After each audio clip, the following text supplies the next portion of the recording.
You will live because you are mine. You want to tell me why this is happening? You will understand everything soon, but you must stay with me.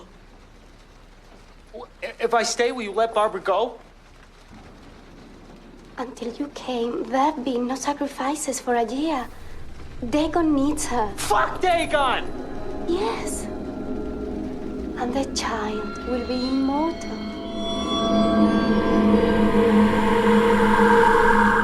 Bienvenue dans Bizarroïde, le podcast envoûté par les sorciers du cinéma. Dans cet épisode, je reçois Axel Tchekpo, photographe et directeur artistique dont les visuels étranges et flamboyants pourraient parfaitement servir d'illustration à notre cher podcast. Les réseaux sociaux et leurs algorithmes de recommandation ont parfois du bon, puisqu'au cours d'une recherche d'invités potentiels pour Bizarroïde, Instagram a eu la judicieuse idée de placer le profil d'Axel sur mon chemin. Ébloui par les couleurs Mario Bavesque et la créativité monstrueuse de l'artiste, je ne savais pas encore que ce dernier allait me proposer une liste de 30 films pour notre rendez-vous et qu'il avait tenu la chaîne YouTube Le Multivers de l'Horreur où il exprimait déjà son amour pour les séries télé, les mangas et bien évidemment le cinéma de genre. De la folk horror à la cosmic horror, Axel a choisi 4 films pour partager 4 émotions cinéphiles et horrifiques qui ont ensorcelé son travail de photographe. Oh God, I was sick. I couldn't breathe. Vicky, listen to me. We're gonna get out of this, okay? My leg. There was an accident on the boat. They must have given you drugs for the pain and made you hallucinate. It was a dream. It's no dream. We're gonna get you to a doctor, okay? Why are they doing this? Because you know.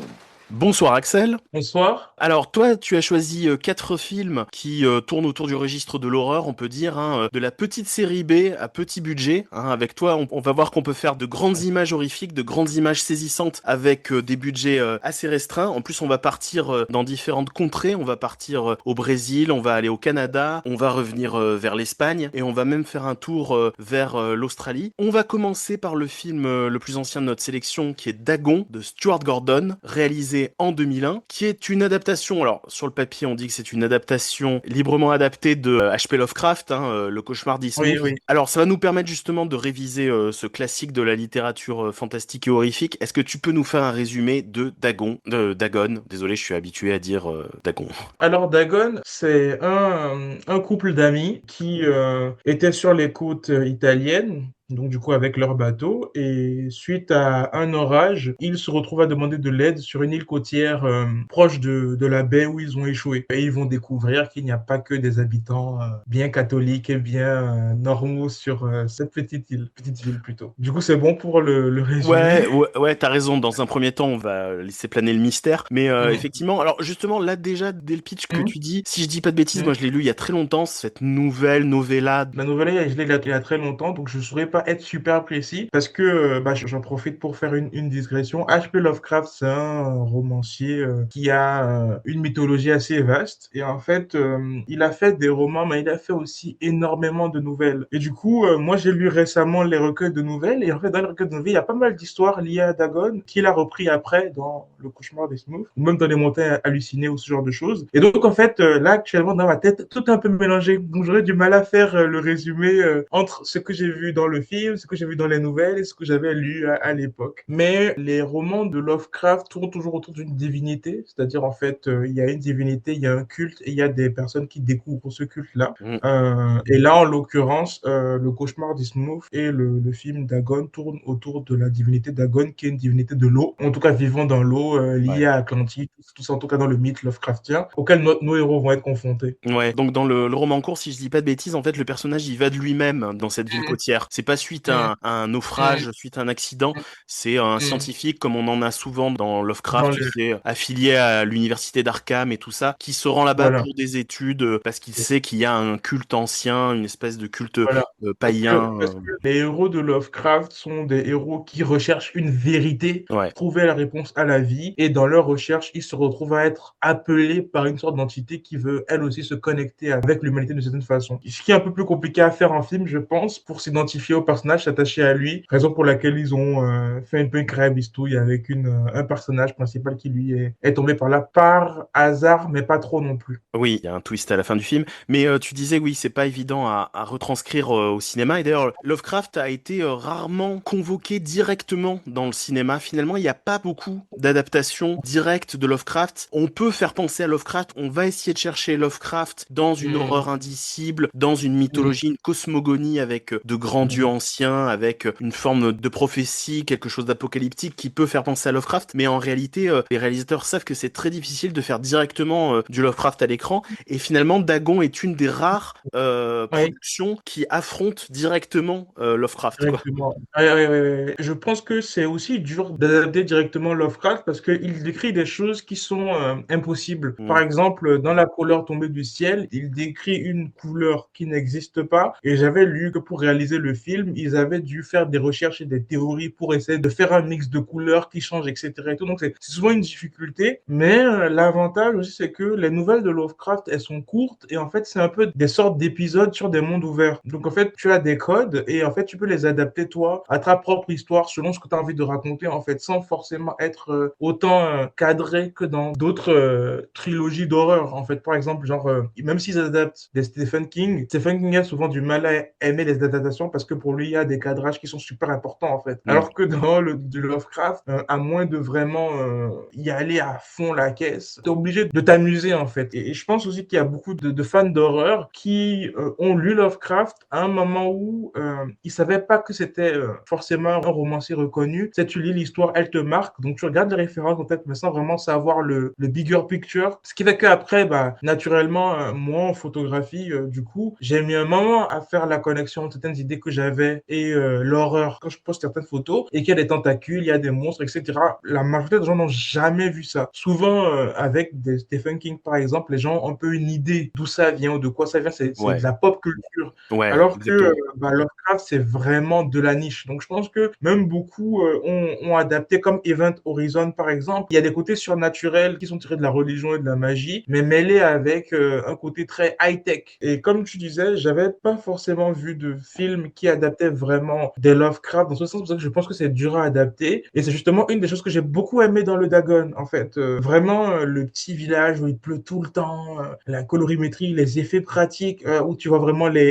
les maquillages 10, prosthétiques, les maquillages prosthétiques, etc. Ça donne vraiment un côté luisant, glissant poisseux, au ouais. film. Et vraiment, moi, quand je l'ai regardé, j'ai vraiment été transporté parce que je trouvais que tout avait sens. C'est-à-dire, tu sens que c'est un film qui pourrait être qualifié de série B parce qu'il fait un peu cheap parfois. Mais même dans le cheap, il y a un côté baroque qui colle bien avec l'univers de Dagon. C'est par exemple, là, je pense à la couronne de la prêtresse. C'est un peu un truc en or avec des pics un peu bariolés. Bon, je sais Mm. que c'est un casque qu'ils ont tuné, etc.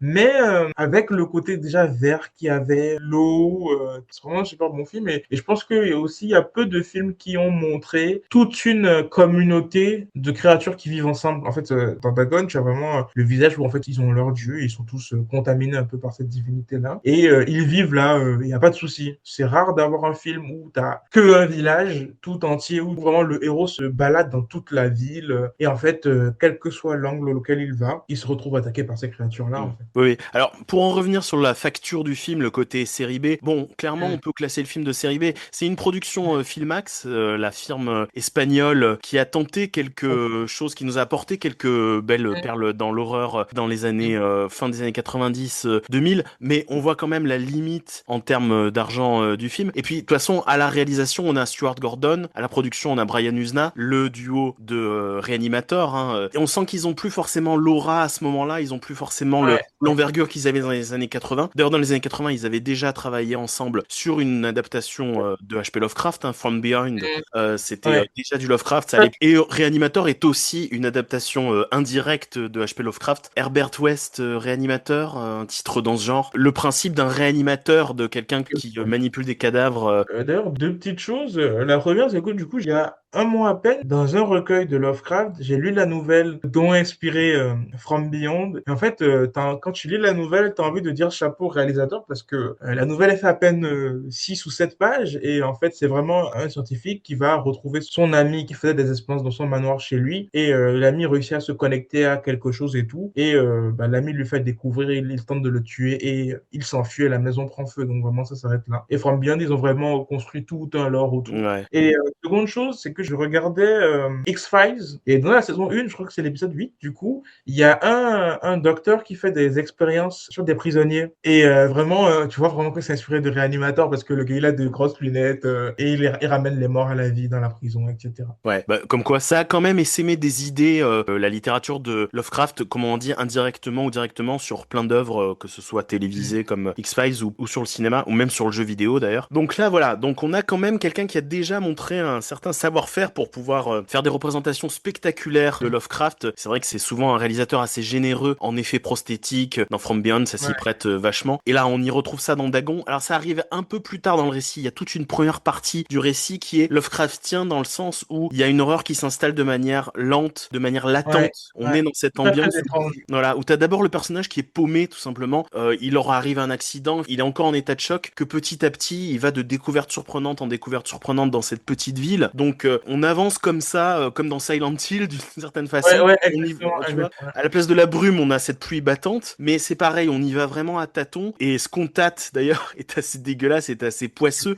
Tous les Ouais. décors, donc on est sur un petit budget, mais il y a un soin pour représenter des décors glauques, quoi. Tu vois, Ah, tout mais est sointant, les murs sont. L'hôtel dans il est- lequel il se retrouve en attendant que sa petite amie revienne. Enfin, la salle de bain est dans un état dégueulasse, le papier peint ouais. se délite. Donc il y a déjà cette ambiance qui est pas rassurante. On sent déjà qu'il y a quelque chose qui déconne. Et effectivement, après, on va découvrir effectivement que derrière tout ça se cache un culte, se cache une espèce de religion alternative et qu'il y a une sorte de sacrilège. C'est un truc qu'on va beaucoup retrouver dans cet épisode parce que tu as choisi des films qui parlent aussi souvent d'actes sacrilèges de la part de personnes Ouais, ouais, qui vont ouais. provoquer le mal, quoi, de manière parfois indirecte. Finalement, c'est vrai qu'avec ce décor assez petit, ces petits moyens, il arrive quand même à créer quelque chose de vraiment très angoissant. Il y a aucun recours, comme tu l'as dit, le fait que toute la ville est une menace pour lui. Il y a un seul recours, et ça je trouve que c'est beau dans le film, c'est qu'il reste un humain dans la ville. En plus, que je trouve que c'est super intéressant qu'il y avait un humain parce que aujourd'hui, c'est plus forcément le cas. Mais pour qu'un film fonctionne, il faut qu'il y ait de la logique. Et en fait, si eux tous sont des créatures, au bout d'un moment, ils vendent leurs poissons au village d'à côté. Ils ont besoin d'avoir au moins un dernier humain en vie qui serve de contact. Oui, avec le monde extérieur, ouais. Et du coup, c'est en ça que c'est super intéressant d'avoir cet humain-là. Et ils se débarrassent de lui parce qu'ils ont un peu l'élu qui revient au bercail et que maintenant ils peuvent être bien. Parce que d'habitude, dans ce genre de film, le contact humain, c'est un homme qui est vraiment corrompu et qui est méchant. Ouais. Et là, ils ont pris un mec qui est une victime et par défaut, en fait, il a été obligé de faire avec parce qu'il était trop jeune pour avoir la capacité d'avoir un esprit critique. En tout cas, d'assumer la différence par rapport à la montée ambiante de la religion dans son village. Oui, et qui plus est, il est joué par Francisco Rabal, qui est un grand acteur du cinéma espagnol. Hein. Là, on est en 2001. Ce qui est touchant, c'est que le film lui est dédié parce qu'il est mort juste après. Hein. Il est mort au moment où le film sortait, en tout cas. Et il avait derrière lui 50 ans de cinéma. C'est vraiment un acteur important du cinéma populaire espagnol qui a traversé tous les genres des années 50 jusqu'en 2001, donc jusqu'au moment de sa mort. Ça apporte aussi quand même une plus-value au film. Je trouve qu'il y a une scène de torture qui est très émouvante où il parle de ce qui est important pour lui dans l'humanité. Il dit à l'autre, merci d'avoir été là dans mes derniers moments, de m'avoir rappelé ce que c'est d'être humain, de m'avoir rappelé mes parents. Et je trouve que ça fonctionne vraiment parce que les acteurs sont pas extraordinaires dans le film, faut pas se mentir. Des acteurs surtout de série B. la version, les voix françaises, oh là là, c'est Ouais. dur. Hein. Mais au moins Francisco Rabal, voilà, il apporte quand même une ampleur, il arrive avec son background en termes de cinéma, et puis voilà, c'est un homme de 70 ans qui a quand même une carrure et dont se dégage une mélancolie, voilà, à la fois quelque chose d'inquiétant aussi, parce que pendant tout un moment tu te demandes si tu peux vraiment lui faire confiance, hein, et en même temps il y a une mélancolie autour de ce personnage, donc je trouve que ça fonctionne bien. Il y a aussi Macarena Gomez aussi, qu'on a vu dans Moureñas, un autre film espagnol, je sais pas si tu vois, que je trouve qui est toujours une actrice super intéressante, qui là est toute jeune, elle doit avoir à peine une vingtaine d'années, elle a ces espèces de gros yeux comme ça, tu sais, bleus. Quand je la vieillis, je vois dans quoi elle a tourné. Donc ouais, Macarena Gomez, ouais, qui a travaillé avec Alex de la Iglesia, qui est aussi dans Les Sorcières de Zungaramundi, je crois, il me semble. Par contre, c'est vrai que le personnage principal, donc l'acteur s'appelle Ezra Godden, je le situais pas du tout. Lui, c'est étonnant parce qu'on a parlé de Stuart Gordon, des précédentes productions de Stuart Gordon, avec en personnage principal dans Reanimator, Jeffrey Combs, et je trouve que c'est un peu un sous-Jeffrey Combs, cet acteur. On dirait un Jeffrey Combs rajeuni. Il lui ressemble étonnamment. Il a la même façon de jouer, très exagérée, presque burlesque, tu vois. On sent que Jeffrey Combs s'est vachement inspiré des acteurs du muet. Là, on a un peu le même physique, c'est un brun, un peu chétif. C'est vrai que, en fait, quand tu le dis, je visualise complètement. Même dans la façon dont il a dirigé, on a l'impression qu'il a vraiment dirigé en lui disant, t'as revu Reanimator avant qu'on tourne? Tu vois, je veux la même chose, quoi. Tu vois, c'est assez étonnant. Donc, oui, voilà, bon, bah, c'est un film fait avec les moyens du bord. Je crois qu'il est même pas sorti en salle chez nous, hein. Il était sorti en direct ou DVD. Je me demande même s'il est sorti quelque part en salle dans le monde. Moi, ce que j'aime beaucoup avec les films d'horreur de série B, etc., c'est que c'est un inconvénient, en même temps un avantage. Il y a un filtre. Tout le monde ne va pas investir dans ton film. Ce qui fait que pour qu'on investisse dans le film, le concept doit vraiment être ouf. C'est-à-dire, en fait, que tu dois vraiment avoir une équipe qui puisse vraiment sacrifier son temps, qui puisse vraiment s'investir, etc. Ouais. Et en fait, moi, une des raisons pour lesquelles j'adore l'art, quand quelque chose est fait avec tout l'investissement du cœur à un moment T, quel que soit le temps qui passe, il garde sa valeur. Il y a peut-être quelque chose qui, effectivement, comme c'est fait avec les moyens du bord, comme tu dis, tu sens peut-être les défauts, justement, et ça apporte quelque chose au film. Le fait que ce soit un décor concret, que t'aies pas à disposition beaucoup d'effets en CGI, finalement, le film l'emporte grâce à ça, quoi, d'une certaine façon. En fait, Mais cela dit, malgré la limite du film dans sa facture, je trouve que tu vois la fin, donc on va pas vous révéler la fin, les toutes dernières minutes du film, mais je trouve qu'il y a vraiment quelque chose de très réussi dans l'impression que te laisse la fin. Cette fin qui est très étrange, à la fois sombre, désespérée et en même temps bizarrement poétique. Tu sais, vraiment, je te parle vraiment de ce qui se passe sous l'eau, on va dire, voilà. Ça, par contre, malgré les moyens du bord, malgré le côté limité en termes de budget, il y a un montage, il y a un mouvement de caméra et il y a une musique qui l'accompagne qui fonctionne parfaitement. Oui, parce que en fait, en art, tu as plusieurs éléments qui font office de multiplicateurs. C'est-à-dire, en fait, la bonne modèle en photographie, la bonne modèle avec le bon make-up, ça devient multiplicateur. Quand il y a cette cohésion, c'est-à-dire, en fait, une modèle gothique avec un bon cadre gothique et qui connaît les codes gothiques, si elle a une note de 1000, une modèle qui est peut-être plus douée qu'elle et qui est dans un cadre plus impressionnant que celui qui est précédemment, mais qui est pas dans ce délire-là, c'est une addition. Alors qu'en haut, c'est une multiplication. Et là, typiquement, sur la fin du film, il a tout compris. Le Lovecraft, c'est des nouvelles où, quand tu finis le bouquin, tu t'imagines de putain, si ça existait en vrai, ça doit être terrifiant, l'immensité de la chose, etc. En fait, et du coup, il savait que c'est ça qu'il faut retranscrire. Il faut que le film soit une fin ouverte où on s'imagine des trucs après la sortie. Et du coup, à ce moment, une fois que je pense que tu as cette indication-là, bah, tu trouves des astuces. On n'a pas beaucoup de budget pour des effets visuels et tout. Bon, on va dire que c'est dans l'eau, donc les trucs sont un peu flous. Ouais. Donc, on va reculer la caméra, comme ça, les trucs sont pas en détail, et ça peut te donner quand même une idée de la chose. En fait, Et on voit bien c'est l'idée super. d'immensité quand même, tu vois. Et ça En fait, apporte c'est l'idée ça. d'immensité de d'éloigner la caméra aussi, ouais. Exactement. Et en même temps, bah, pour les post-prod, c'est énormément d'économie parce que du coup, Ouais. tu peux mettre des trucs en fond et sans forcément avoir à travailler sur les ombres ou quelque chose. Et tout ça, quand il y a la passion, quand il y a la maîtrise aussi, ça permet d'avoir un bouquet qui est vraiment incroyable, en fait. Le côté expression de ton savoir-faire, le côté artisanal va être vachement plus présent effectivement dans un film comme Dagon, quoi, dans les moyens de Ah oui. production de Dagon. Et du coup, dans Dagon, quand tu le vois, les scènes d'effets spéciaux sont, à part bah, le final, parce qu'il y a une astuce et tout, mais quand à un moment, t'as le monstre qui sort pour choper la meuf et tout, tu vois, ils ont fait exprès de faire la scène super vite, donc t'as pas le temps Ouais. de vraiment le voir. Et j'ai mis pause, mais le truc, il vend rien, tu vois. Il vend rien. Et derrière, bah, quand il ramène la meuf dans le gouffre, il y a les bras qui sont restés accrochés à la barre. Et du coup, en fait, comme les bras sont de vrais bras, de vraies prothèses de bras, Ouais. etc., tout de suite, le monstre devient plus terrifiant. Parce qu'en fait, quand tu vois le Glooby-Boulga de 3D, c'est pas ouf. Mais quand tu vois les bras, tu te dis, ah putain, mais en fait, il a bouffé la meuf. Ah, mais en fait, c'est vraiment un monstre avec une texture concrète et vivante qui fait que, bah, moi, à chaque fois que moi je regarde des films de cette époque et tout, je ressens beaucoup plus de choses. C'est fascinant, je trouve ça super cool. Tem uma missa nesse livro. Se for lida durante toda a noite, até o nascer do sol, minha alma será salva. Ninguém sabe quando vai morrer. Pode acreditar, eu sei. Eu tenho que ir pra casa. O pai fica preocupado se eu demoro. Ele não é o seu pai, você sabe disso. O que te peço é o último desejo de um homem. Reza por mim essa noite. Depois queima o livro.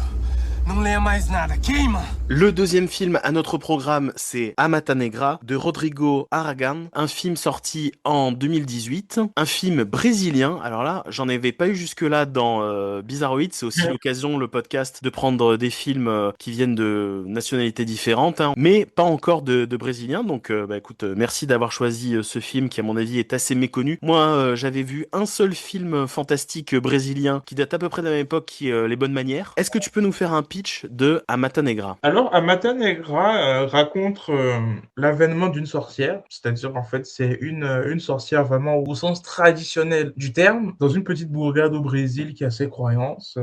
Il y avait une jeune fille qui habitait dans la cabane d'à côté et suite à la mort de son père, en fait elle devient un peu vulnérable parce qu'elle est très belle, donc elle devient un peu vulnérable aux habitants. Ouais. Il y a quelque chose qui se passe et du coup elle cherche à d'abord se défendre et au fur et à mesure il y a une escalade qui fait qu'elle passe de la victime au bourreau et du bourreau à l'esprit vengeur. Et du coup, le film raconte un peu tout ça. C'est un film assez particulier parce que je sais pas si c'est un documentaire ou c'est un film. C'est vraiment une élévation petit à petit où vraiment tout est expliqué, tout est montré. Et c'est un film qui est super important parce que il parle de tradition. Moi, je suis béninois à la base et le Bénin, c'était un pays qui était le port lors de la traite négrière. Il y avait le commerce triangulaire entre l'Afrique, la France et les Amériques. Déjà en Afrique, au Bénin, le Bénin, c'est la terre du vaudou. Le vaudou, c'est tel qu'on connaît, les poupées vaudou, ce genre de choses. Et en fait, ça vient du Bénin profond, de Abomey. Abomey, qui est l'ancien nom du Bénin. Et en fait, il y a pas mal de cette culture vaudou qui a été exportée dans le monde par l'esclavage. Et un exemple qui est le plus connu, c'est en Nouvelle-Orléans. En Nouvelle-Orléans, on parle du baron Samedi, on parle de Papa Legba, etc.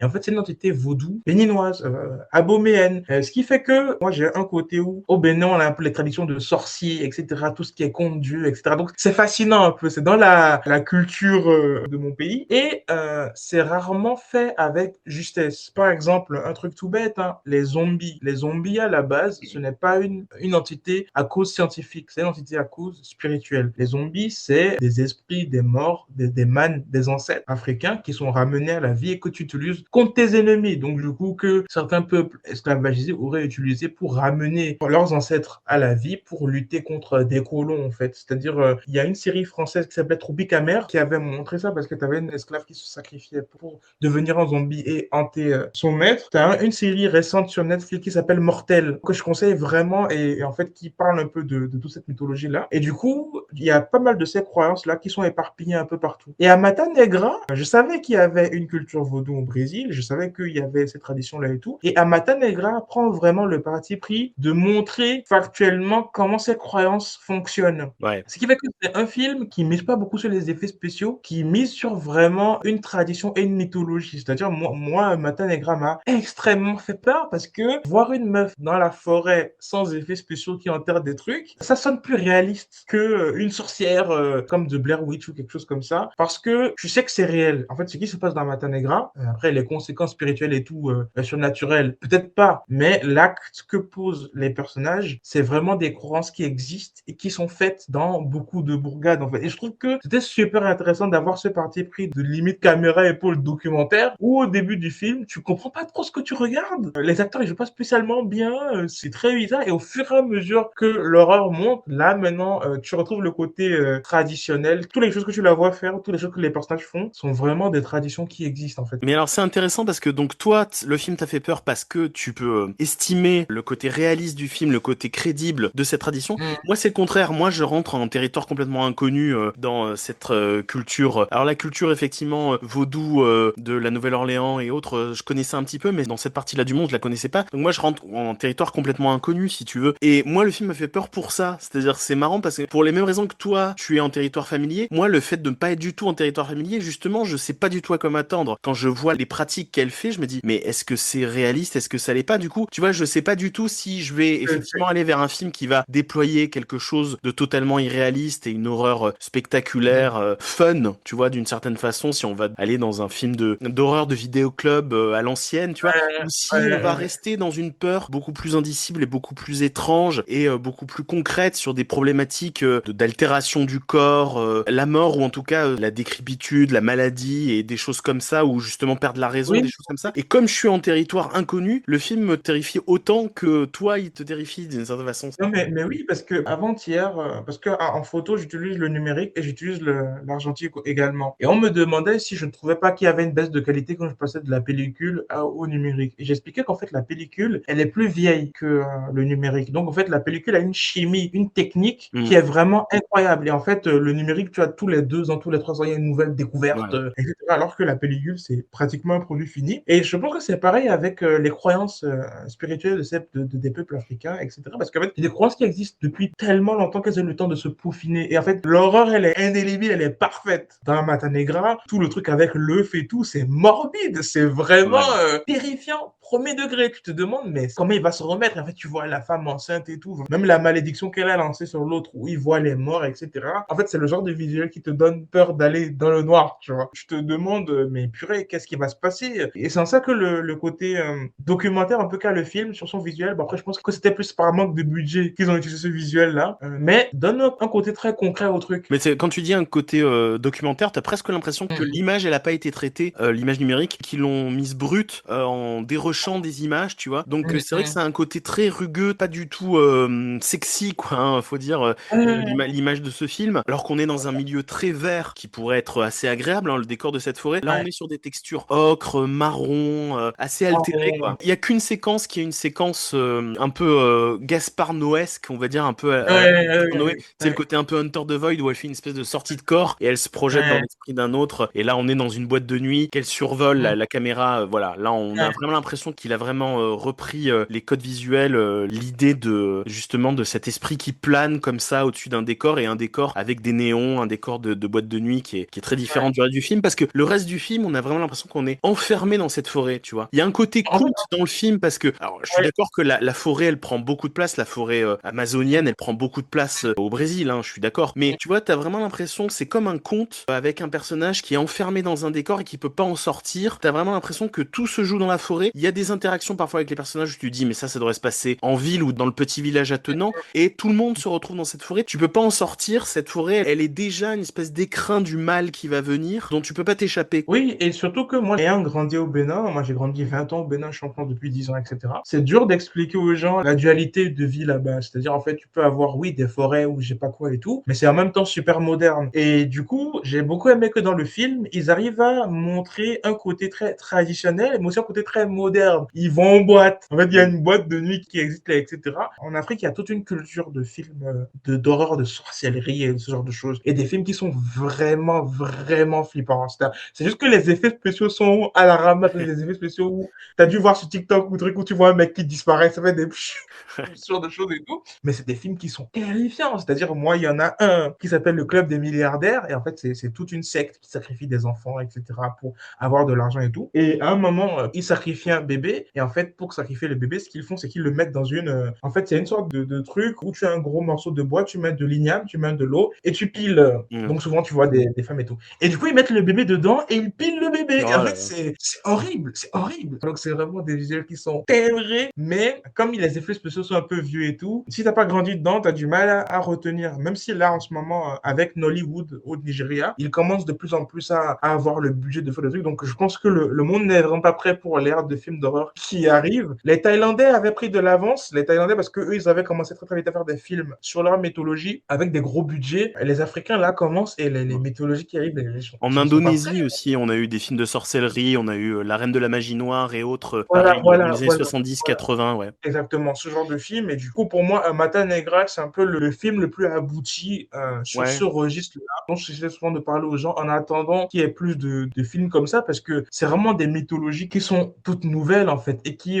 du coup, montrent des visuels qu'on n'a jamais vus avant. C'est-à-dire, et vraiment, quand dans la boîte de nuit, les gens se mettent à mourir et tout, et qu'ils voient les morts et tout, c'est vraiment terrifiant. C'est-à-dire, j'ai l'impression de voir le premier Evil Dead, mais beaucoup, beaucoup plus terrifiant, tu vois. Mais les effets spéciaux gore sont assez bien foutus dans le film, hein, ça tient assez la route. Alors c'est marrant parce que il y a parfois un côté épouvante avec justement simplement les ombres de la nuit, simplement effectivement une incantation et des choses comme ça, une horreur un petit peu voilà plus indicible. Et puis le film va se déchaîner dans quelque chose effectivement de beaucoup plus explicite à l'écran et gore même. Mais la séquence, tu sais, la séquence avec le poulet zombie, on peut dire. Alors moi je sais pas comment les Brésiliens voient cette séquence, mais je trouve qu'il y a presque quelque chose de grotesque assumé dans cette séquence. Là, à ce moment-là, t'as presque envie de rire. Ça devient un mécanisme de défense dans le film parce que face à l'horreur du truc. Mais tu sais, là, ça prend une proportion. Ah oui, il y a un côté humour très très noir. Et même le final du film, il passe en mode Terminator, je sais pas quoi et tout. J'ai trouvé ça excellent. En fait, je me dis que tout ce côté un peu bordélique, baroque, vient peut-être du côté brésilien, de leur façon Ouais, de faire peut-être. des films ou de trucs et tout, parce que t'as le père de l'enfant qui, avec l'œuf et tout, tu vois, qui devient une sorte de guerrilleros. C'est génial, c'est très maîtrisé parce que de comment ça commence, très terre à terre, très truc et tout, Ouais. et ça monte au fur et à mesure dans le baroque, et en fait, tu te rends pas compte. En fait, quand tu regardes le début du film et que tu regardes la fin du film, ça n'a rien à À voir. voir, ouais. Mais c'est fait d'une façon où, petit à petit, tu montes avec, en fait. Ouais. Et une des raisons pour lesquelles aussi j'ai beaucoup aimé le film, c'est le personnage principal. Ayant grandi en Afrique, on a toujours ce côté où on ne trouve pas les images du mal cool. En fait, c'est pas des choses cool auxquelles on s'identifie. Dans la culture européenne, les sorcières, elles ont ce côté de femmes libres auquel les féministes s'identifient beaucoup Oui. et qui vont un aspect vraiment cool par rapport à ça. Et moi, j'ai Émancipatrice, ouais. voilà. Et moi, j'aime souvent dire, ouais, mais ça reste des sorcières. Une sorcière, elle tire ce pouvoir du diable. Mais quand t'as des interlocuteurs qui ne croient pas au diable, eux, ils voient juste que la société sont des femmes intelligentes en avance sur leur temps et qui luttent contre quelque chose, contre le patriarcat, etc. En effet, elles ont lutté contre le patriarcat, en tout cas, sur ce tel que moi je l'entends. Hein. Mais en même temps, c'est des victimes d'un pouvoir qui va les dépasser et qui veut les consumer. Et dans Mata Negra, je trouve que c'est super bien montré parce que elle se défend à la base, mais pour se défendre, elle fait l'appel à quelque chose d'encore plus sombre que ce qui l'oppresse. Et au final,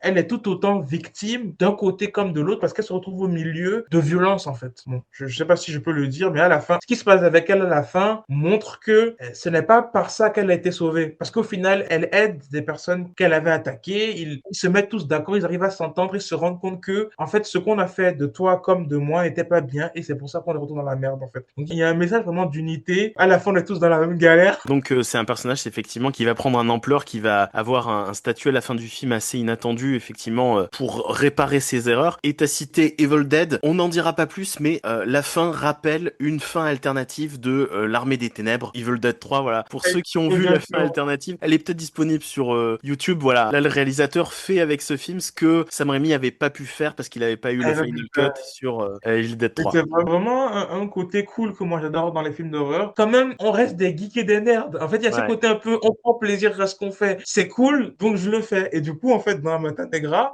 c'est typiquement ça. C'est-à-dire, en fait, quand tu as ces codes, tu te dis, ah, le gars, il s'est fait plaisir. Exactement. Se fait plaisir, c'est le mot. Faut un peu lâcher prise, quoi, et accepter, voilà, la part de fun dans l'horreur et dans ce type de spectacle où se mélange effectivement, comme tu l'as dit, plein d'envies et plein de références culturelles qui peuvent faire penser aussi à, d'une certaine façon, une sorte de bande dessinée, à du comics, à du jeu vidéo, etc., etc., tout en gardant effectivement cette base culturelle ancienne. Donc c'est pour ça que c'est super intéressant, Mata Negra. Je conclurai là-dessus en disant que c'est un film qui justement est une super porte d'entrée dans cette culture-là parce que d'une certaine façon il contient plein d'éléments mythologiques, plein de pratiques de sorcellerie, de magie noire. C'est une super porte d'entrée en fait dans cette culture et en plus comme on l'a dit c'est vraiment très maîtrisé. Il y a une image effectivement assez sombre, assez austère, mais derrière ça voilà c'est un film qui est plein d'idées horrifiques et avec un univers très riche. My name is Audrey and this is my husband Henry. First and foremost, Shannon, we would like to apologize for scaring you this morning. But after much deliberation, we feel this would be the best way for you to go missing. By now you've recognized my husband Henry, or Dr. Walsh, as you would better know him. Hello, Shannon. Dr. Walsh will continue your care from our home. You should know that we mean you or your unborn child no harm. While we apologize for what we must do, please make no mistake. We must do it, and we will not waver, no matter how much you beg, so please do not try, as we all have feelings. On poursuit avec le troisième film, Anything for Jackson. Cette fois-ci, on va du côté du Canada. C'est un film réalisé par Justin G. Dick et sorti en salle en 2020. On va le voir, c'est aussi un film qui parle d'une certaine façon de sorcellerie, de magie noire, comment dire, d'incantation sortie d'un grimoire comme dans Mata Negra. Sauf que là, ça s'ancre dans un décor complètement différent, un décor enneigé, un décor là aussi très sombre, très austère. On va y revenir. Est-ce que tu peux nous faire un pitch de Anything for Jackson? Jackson? Alors, Anything for Jackson, c'est un huis clos d'horreur où un couple qui a perdu son enfant en bas âge, son petit-fils, fait un rituel pour ramener ce petit-fils à la vie en capturant une femme qui avait son enfant à elle, et en essayant de faire revenir l'âme de leur petit-fils dans ce garçon. Et du coup, tout le film montre un peu comment ils ont prévu leur plan, comment est-ce qu'il va avancer, et le final sur est-ce qu'ils ramèneront leur petit-fils à la vie ou pas. Voilà, donc c'est encore un film, j'ai dit le mot sacrilège tout à l'heure, c'est intéressant parce que t'as encore pris un film qui parle d'un acte sacrilège avec ces personnages qui vont convoquer un esprit démoniaque. Alors ils savent pas trop en fait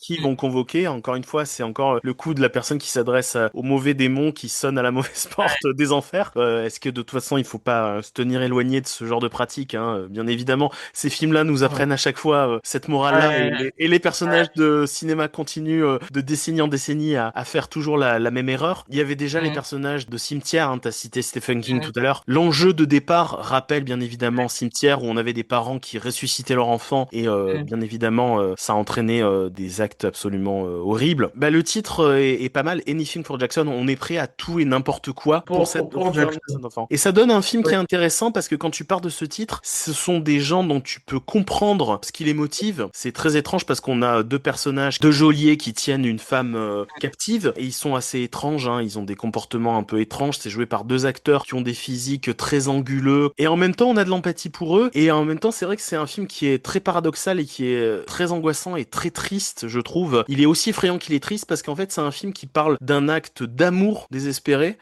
C'est un acte de vie, on veut la vie à tout prix, au point de créer un truc sacrificiel, on veut faire revenir une vie sur Terre, et en même temps c'est un film qui est mort de l'intérieur, tu vois ce que je veux dire? Là, on est dans une morgue où tout est sombre, où tout est déjà mortifère, donc c'est le paradoxe entre l'enjeu du film et en fait ce que t'as à l'écran qui annonce déjà que bah non, c'est de l'anti-vie, c'est de l'antimatière quoi, ce film.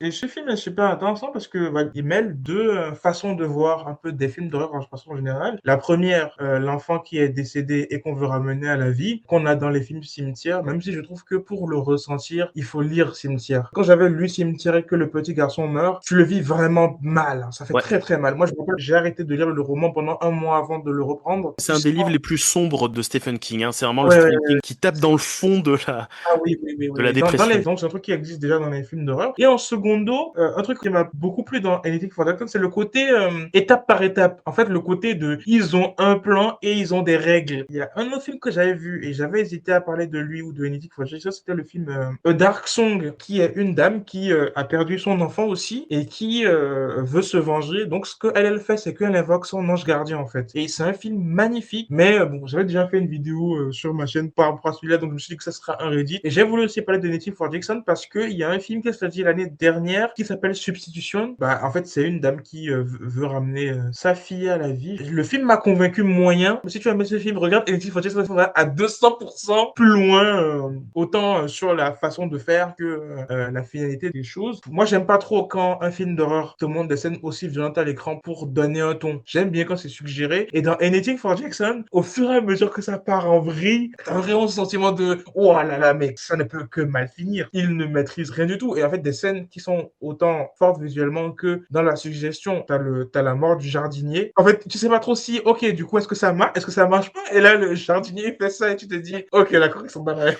C'est intéressant que tu parles de cette scène parce que moi c'est le moment où le film a gagné mon approbation, parce que je dois t'avouer que quand je l'ai lancé, j'ai eu un doute sur le film, hein. J'étais pas totalement dedans parce que l'histoire de départ elle est intéressante et tu suis parce que l'enjeu, la détresse de ces personnes est forte et donc t'es pris par l'histoire, mais tu sais après tout le côté fantôme, ça allait piocher dans plein de films qu'on avait déjà vus. Je dis oh là ok, ça va être une espèce de best-of, peut-être de worst-of d'une certaine façon, des effets faciles, tu vois. Je me dis ah ouais, donc on prend un enjeu proche de celui de Cimetière ou de Substitution, et puis on y met aussi le côté la femme qui est attachée sur le lit qui peut pas sortir, comme dans un autre Stephen King qui est Jessie, et on voit ses apparitions autour d'elle. Et puis tu sais, t'as aussi le côté un peu ce qu'on appelle gériatrique horror, ces films qui reposent sur la peur de personnes âgées qui te paraissent bizarres, qui te paraissent inquiétantes, qui est portée par ce couple-là que tu pourrais assimiler au couple de The Visit, tu vois. Alors finalement ça s'estompe dans le film parce qu'on n'est pas vraiment dans la gériatrique horror, mais tu vois, t'as une vision aussi autour autour des dents là aussi, j'en dis pas trop, mais tu vois, un truc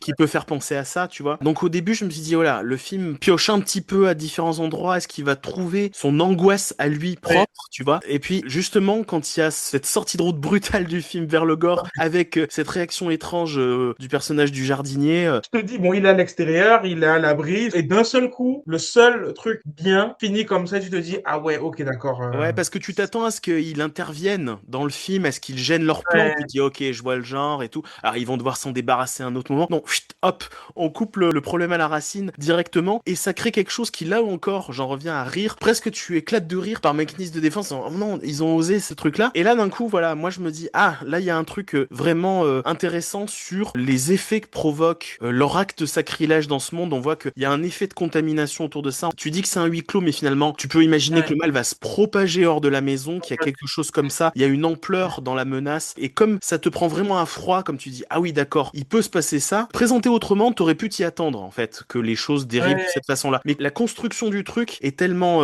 brutale et surprenante que c'est ça qui réussit. Parce que le film, quand tu le commences, t'as pas l'impression que c'est un film d'épouvante. Tu te dis, voilà, c'est un film d'horreur, de kidnapping, voilà, voilà et tout. Ils ont pas énormément de budget, donc ils ont peut-être tourné pendant le Covid ou je sais pas, donc ils vont trouver une astuce et tout, et ils vont planer autour de ça. Et quand le mec il meurt, en fait, le fait de le voir mourir à l'extérieur, ça veut dire que le couple ne pourra pas le cacher, les passants pourront le voir, etc. Tu comprends que non, en fait, il y aura quelque chose de plus grandiose. Et à partir de là, les effets pratiques arrivent. Moi, j'aime beaucoup les côtés explication du surnaturel, il y a des plans d'existence et tout, et avant d'y aller, il faut telle protection, il faut telle règle, etc. J'aime beaucoup toutes ces choses. C'est comme on dit, la porte des enfers de Dante. Vous pouvez regarder la porte, mais ne la touchez pas. J'aime beaucoup le lore. Le lore, voilà, en fait. Et ils le font, etc. Et derrière, ben, en fait, c'est comme pour une histoire de Lovecraft, c'est des êtres humains qui touchent à quelque chose qui les dépasse, en fait. Dans Dark Song, au fur et à mesure qu'elle évoquait l'ange gardien, qui est une entité bienfaisante, mais en évoquant l'ange gardien, elle attirait autre chose aussi, j'avais beaucoup été touché par le côté, dans la maison, il y a plein de dangers. Et on veut pas partir de la maison, on veut rester, et on va gérer les dangers. Alors que d'habitude, dans les films d'horreur, bah, il y a un truc dans la maison, ils peuvent pas fuir parce qu'il y a un problème et tout. Mais dans Dark Song ou Anything for Jackson, c'est qu'ils ont un objectif qui les fait rester dans la maison, et ils sont prêts à affronter l'horreur qui arrive. Ouais. C'est là que tu es admiratif, parce que tu vois ils sont pas prêts à reculer. Ils vont y aller coûte que coûte. Et du coup, tu remets moins en question leur comportement parce que tu sais qu'ils sont prêts à ça. Bon, tu peux les considérer comme complètement fous d'aller dans cette direction. Mais là où dans d'autres films où tu te dis, mais quand il a commencé à y avoir des apparitions étranges ou je sais pas quoi, moi je me serais déjà barré. Tu sais, tu relativises et t'essaies d'être rationnel en disant ces personnages-là sont pas du tout rationnels. Moi, j'aurais pas agi comme ça. Là, effectivement, comme tu dis, c'est pas une menace à fuir, c'est une menace qu'ils sont prêts à affronter. Donc ça enlève un problème que t'as souvent dans les films d'horreur où tu remets en question la façon dont les personnages affrontent la menace. Et c'est même fou parce que ce film crée un sentiment de contradiction. Parce qu'en fait, pour eux, plus ça part en couille et plus c'est rassurant parce que ça veut dire que ça marche. Marche, ouais. En fait, et du coup, tu vois, toi, t'es là, tu vois un truc, tu te dis, mais c'est épouvantable, faut se barrer. Et tu vois, le vieux prend note, la mamie, elle est toute contente, on va y arriver. Et le film fait des choix durs pour tenir le propos. La maman, moi, je pensais vraiment qu'elle s'en sortirait, pour pas spoiler, je dis elle s'en sort, mais de façon plus bizarre. Ouais. Mais je pensais pas qu'ils allaient aller jusqu'au bout, en fait. Et vraiment, le titre du film, Anything for Jackson, il a vraiment tout son sens, parce que pendant que tu regardes le film, tu te dis, mais avec tout ce qui se passe, c'est impossible que, même s'ils arrivent à leur objectif, ce soit vraiment ce qu'ils veulent. Mais c'est là que, bah, du coup, le film te montre que les personnages principaux sont mauvais, parce que ils ont plus cette remise en question-là. Ouais. Au prix d'autres vies humaines, effectivement, c'est délirant. Et alors, je voudrais quand même soulever une question à propos des 3 premiers films dont on va parler. Ça va être différent pour le dernier, mais toi qui es un artiste qui fait des œuvres assez foisonnantes et assez colorées, là, sur les 3 premiers films que tu as choisi des films avec une colorimétrie assez sombre, assez terne, d'une certaine façon. Là, on est donc dans le Canada, sous la neige, voilà, et les intérieurs sont dans des lumières assez feutrées pour représenter ce côté très dépressif du film, hein, bien sûr,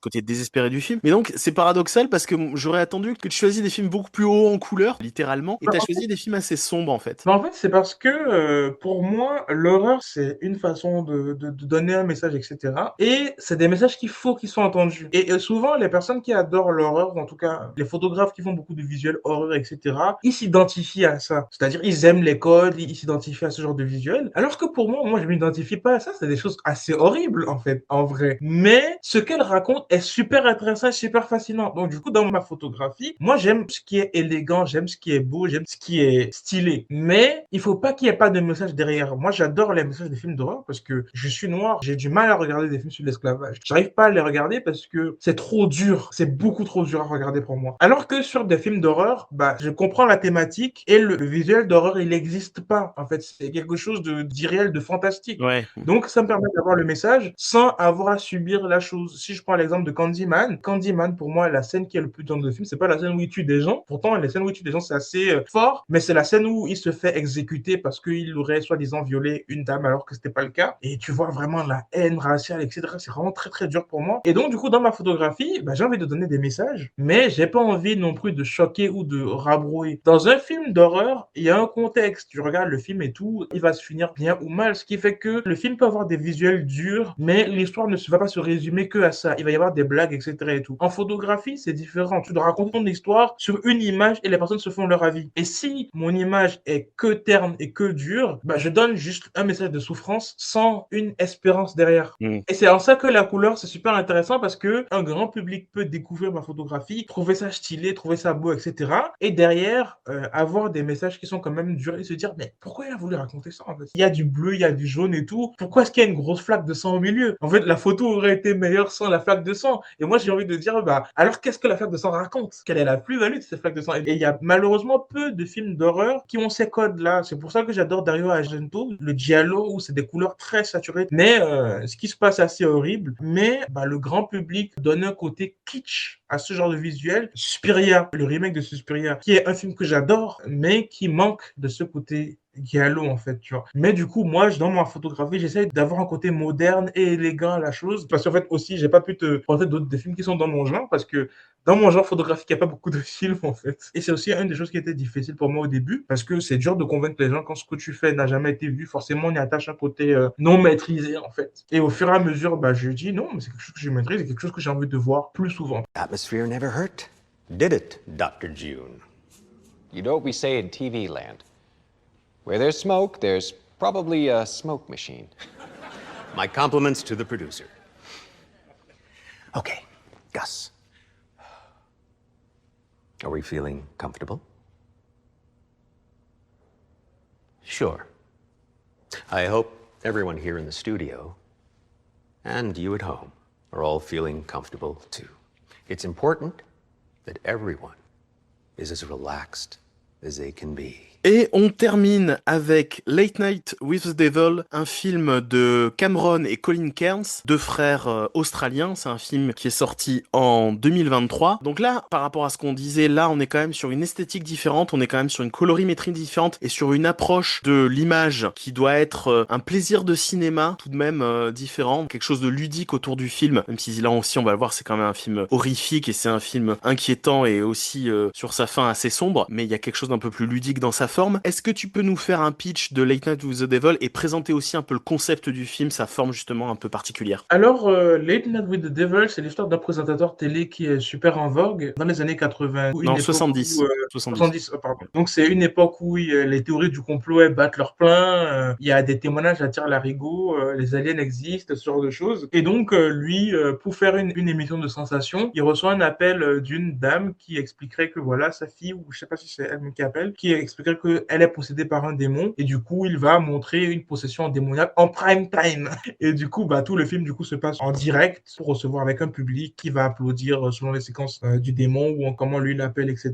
Donc, c'est vraiment cet talk show américain qui reçoit des invités, mais lui reçoit un invité assez spectaculaire et qui, en effet, fascine tout le monde. Je pense que si aujourd'hui, il y avait un truc américain qui disait, voilà, en direct, on aura un démon et tout, mais absolument tout le monde entier serait en direct pour voir si c'est un canular ou si c'est vraiment vrai, en fait. Et du coup, c'est en ça que ce film est très, très, très intéressant sur l'idée qu'il a, c'est-à-dire, en fait, que dans les films d'horreur, l'horrifique se passe quand il y a peu de monde qui peut le voir. Ouais. Parce que le diable, les esprits, les fantômes, ils ont besoin de l'obscurité pour exister. Ce qui fait qu'il y a toujours ce côté de la personne est seule, et etc. Et en fait, et tu as un peu ce sous-texte de est-ce que c'est vraiment réel ou est-ce que c'est la personne qui est folle? C'est un peu, et on la croit pas, et voilà. Et on la croit pas, etc. Et en fait, quand tu vois l'horreur se passer en direct comme ça a un rendu tout à fait différent. Moi, la première fois que ça me l'a fait, c'était dans un des films Conjuring. À un moment, ils sont dans le salon et le démon, il propulse la fille devant tout le monde sur le canapé. Je l'avais montré à des amis. Cette scène, là, ils ont eu peur de ça. Parce que quand le mal est assez fort pour se manifester devant tout le monde, tu comprends que s'il se manifeste devant le monde, c'est qu'il n'a peur de rien. Ouais. Et du coup, là, ça donne un côté terrifiant derrière, en fait. Et du coup, c'est ce qui se passe dans Late Night with the Devil. Ça fonctionne sur le spectateur parce que tu as des visuels très cinéma hollywoodien, très beau, très clean, un côté nostalgique avec du grain, hyper saturé, joli, etc. C'est ce qu'il y a dans Late Night with the Devil, mais avec un démon au milieu qui fout le sbeul. Et c'est super bien maîtrisé parce qu'ils ont vraiment maîtrisé les visuels du film, ce qui fait que ça fonctionne à te tenir en haleine. C'est vraiment ça un peu le concept du film. Ouais, pour préciser un peu le concept, c'est un found footage en fait ce film, sauf que c'est un found footage qui a pas du tout la texture qu'on a d'habitude dans les found footage, c'est-à-dire le côté petit film tourné par une petite caméra, projet Blair Witch, voilà, 3 personnes paumées dans les bois, où c'est un matériel très brut et sans ampleur. Là, c'est un found footage où on te fait croire que ce sont les images du tournage d'une émission maudite, hein, d'une certaine façon, avec les coupures pub, c'est-à-dire que on a ce qui a été présenté à l'écran et on a aussi à travers les coupures pub, et on le sait à la télé américaine, il y a des coupures très fréquentes, on voit aussi des coulisses en temps réel, pendant 2 heures de show, qu'est-ce qui s'est passé pendant 2 heures d'enregistrement de cette émission, d'enregistrement mais en live. Donc c'est un found footage, mais un found footage comme on en a peu vu, parce qu'effectivement, comme tu le dis, il y a ce décorum d'une émission de télé très classe, très maîtrisée, très accueillante. Et c'est là aussi que c'est intéressant, c'est que c'est un monde plein de faux semblants, c'est un monde où le présentateur sourit, tu sais jamais ce qui est sincère, ce qui est pas sincère, ce qui est vrai, ce qui est pas vrai à la télévision, d'autant plus dans une émission de télé des années 70. Je sais pas comment la télé américaine parlait à son public à l'époque, mais il devait y avoir à mon avis pas mal de pipotage justement dans des numéros surnaturels ou quoi. Donc déjà tu rentres dans un monde où tu sais pas vraiment où est la vérité, où est le mensonge, où est l'artificiel, où est le spectacle. Et c'est dans ce contexte-là que va surgir quelque chose de surnaturel. Donc t'es déjà doublement perdu, parce que déjà si c'est un fantôme dans un milieu très domestique, très quotidien, ça t'effraie parce que tu te dis ah ça pourrait être ma maison, ça pourrait être ma chambre dans laquelle est apparu ce fantôme, tu vois. Paranormal Activity, pour prendre un autre found footage, c'est une caméra de sécurité dans une chambre. Plein d'Américains pourraient s'identifier à ce couple et pourraient penser que cette maison ressemble à la leur, tu vois. Là, on est dans un autre contexte. Tu sais jamais trop à quoi t'attendre parce que tu te demandes constamment quel va être le degré de réalité dans ce film, et c'est ça qui est d'autant plus savoureux de la part des frères Kynes. On avait parlé dans un précédent épisode avec Julien Bonnet, Julien Savès, l'épisode spécial film australien, on va dire, spécial cinéma australien en janvier dernier. On avait déjà traité un film des frères Kynes qui était 100 Bloody Chris. Je crois que c'était leur premier film. C'était une comédie horrifique. Il y avait un ton sarcastique. Même si Late Night with the Devil est pas clairement une comédie, tu as quand même le côté irrévérencieux, le côté un petit peu caustique des frères Kynes, dans le sens où ils trouvent ça d'autant plus savoureux qu'il y ait quelque chose de réellement surnaturel et de réellement magnifique qui entre dans ce monde-là, où ils pensent tout maîtriser, où le présentateur et le producteur pensent tout maîtriser. C'est d'autant plus savoureux de voir ces personnages pris à leur propre piège du spectaculaire. Donc le côté grinçant des frères Kynes, on le retrouve quand même justement dans cette confrontation entre le monde de la télévision des années 70, avec ce que ça peut avoir de kitsch, voilà, le look patte d'éléphant, les couleurs orange et compagnie, et quelque chose qui va complètement désamorcer ce côté ah ben on était dans un truc divertissant, tranquille, voilà. Donc ouais, c'est vraiment un objet à part, Late Night with the Devil. Je trouve qu'en plus c'est particulièrement bien maîtrisé, particulièrement bien rythmé. Là encore, tu parlais de la montée en puissance de l'horreur dans les précédents films, la gradation des phénomènes. Là aussi, dans Late Night with the Devil, je trouve que c'est vachement bien fait, avec ces coupures pub qui scandent le film, qui essaient de faire des soupapes dans l'horreur et qui au bout d'un moment n'y arrivent plus parce que tu sens la tension monter et c'est pas en envoyant la pub que tu vas régler le problème. Donc c'est assez génial la façon dont la tension monte dans cette unité de temps, dans ce temps concentré sur 2 heures. Oui, et c'est vraiment un film, pour moi, le genre de film que tu peux recommander à quelqu'un qui n'a pas l'habitude de voir des films d'horreur et qui aurait peur de voir le côté juste gore, etc. et tout. Ouais, c'est vraiment un film hyper lumineux, mais qui a de l'horreur et qui est super intéressant. C'est parce que souvent, dans les films d'horreur, le monstre n'est pas l'objectif du film. En fait, le monstre est censé révéler quelque chose sur les personnages, là où les personnages, et qu'une fois que les personnages comprennent ça sur eux, bah, le scénario, il roule. Mais qu'il y a un côté mystère sur le pourquoi du comment ça leur arrive à eux, en fait. Et dans Late Night with the Devil, il y a vraiment ce côté un peu de mystère. Tu sais, en fait, même si tu as super peur, tu es curieux. En fait, le film arrive à vraiment t'appâter sur la réalité de ce qui se passe et le rapport avec ce monsieur-là, etc. et tout ça. Et du coup, c'est vraiment un film qui est intéressant, mais pas à cause de ses codes horrifiques. Il est intéressant à cause du côté enquête, en fait. Enquête et découverte. découverte du surnaturel et sur le plateau, t'as pas du coup que le présentateur et la possédée. T'as aussi une sorte de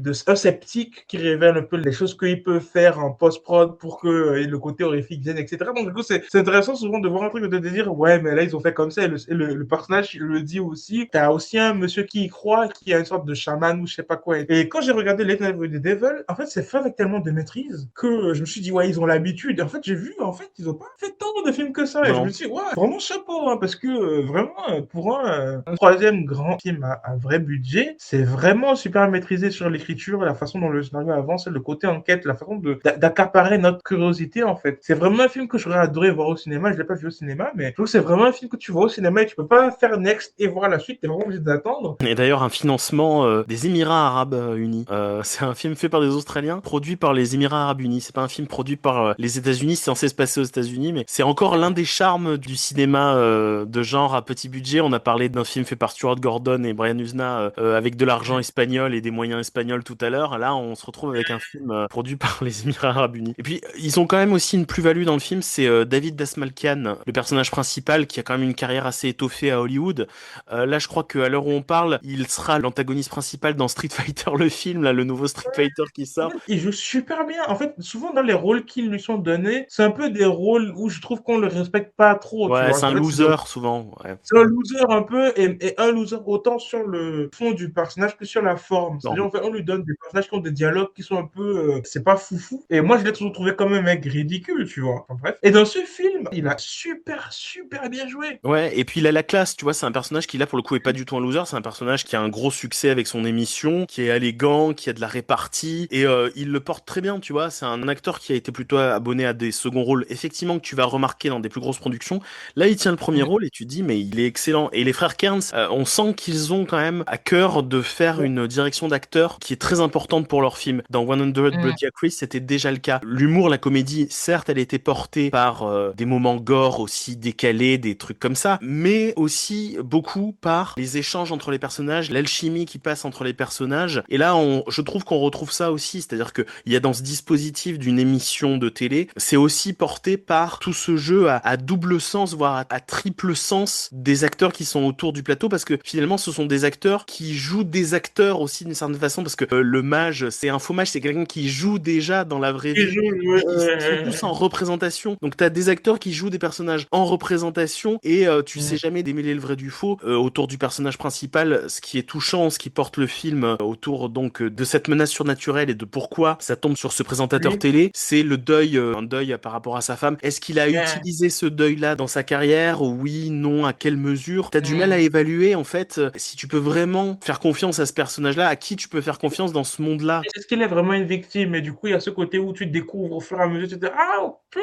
c'est vrai, je l'ai pas vu venir, c'est intéressant ça et tout. Donc ça repose aussi beaucoup sur le jeu des comédiens, sur la matière humaine du film. Certes, il y a toute cette direction artistique pour faire années 70, il y a tout ce rythme particulier qui doit ressembler au rythme d'une émission de télé, mais il y a aussi une vraie qualité, je pense, chez les frères Kearns, de directeur d'acteurs pour porter ces films-là. Comme c'est un film qui a moins de profondeur et de lore que les précédents, c'est dur de raconter beaucoup sans raconter ce qui se passe dans le film. Ouais, en fait. sans parler par séquence, la séquence du ver de terre pour parler, voilà, qui est particulièrement dégueulasse. Donc on laisse les spectateurs découvrir le reste du film et découvrir bien évidemment les trois autres films dont on a parlé avant dans cet épisode. Now, Lily, I understand that you have a name for this thing that lives inside of you.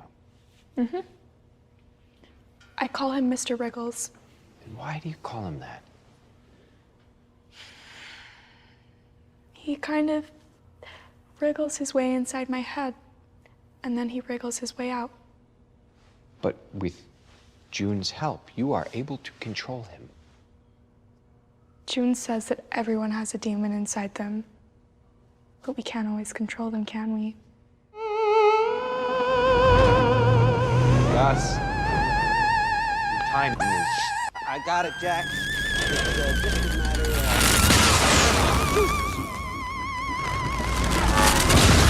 God, there's ostrich for that thing. How the hell should I know?